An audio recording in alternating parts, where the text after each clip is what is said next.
Welcome back to Journey to XRP. Today's video is important because most people still believe XRP and XLM trade like every other cryptocurrency.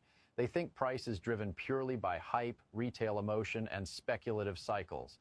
But something is quietly changing behind the scenes, and once this shift fully unlocks, the way price behaves may never look the same again. This isn't about excitement, it's about structure.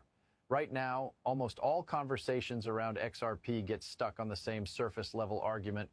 There are 100 billion XRP, so price can't move. That thinking is outdated, and frankly, it misses what actually matters in real markets. Total supply does not equal tradable supply. What matters is liquid supply, the portion of an asset that can realistically be bought, sold, and traded freely on the open market. And when you look at XRP through that lens, the story changes completely. Only about 42.87% of XRP is part of the circulating liquid supply that the market actually interacts with. The rest is locked, escrowed, or otherwise not freely available in day-to-day trading.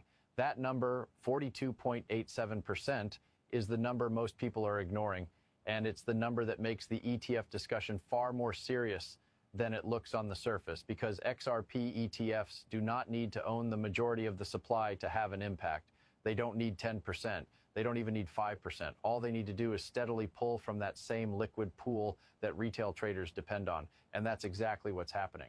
Right now, ETF exposure to XRP may look small if you only glance at total supply, but in reality, every ETF inflow comes directly out of the liquid slice, not from escrow, not from locked institutional reserves. That distinction is critical. It means the available supply is shrinking gradually, not dramatically, and not all at once. And that's how supply pressure really works in mature markets. Supply shocks don't arrive as explosions. They arrive quietly. First, order books tighten. Then price discovery slows. Then gaps start appearing where price jumps without warning. By the time people realize what's happening, the conditions that caused it are already locked in. And this is why most investors only recognize a supply problem after price reacts. But here's the bigger point. ETFs are only the first domino. This conversation isn't just about financial products. It's about infrastructure. It's about how money actually moves at the institutional level.